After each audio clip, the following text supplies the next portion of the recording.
Hey, I'm Dr. Martin. We're just answering some questions that are pretty frequently asked in the office about chiropractic. I'd say one of the biggest one is what the sound is that your joints are making when you get adjusted.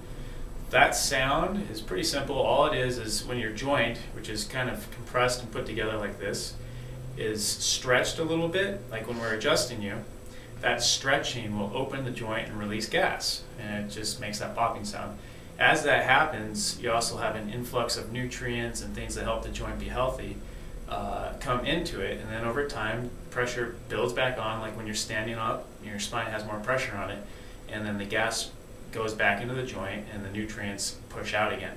So our goal is to get those joints really healthy by making sure there's healthy movement into them and out of them, and then getting everything into alignment. So that's our first most commonly asked question.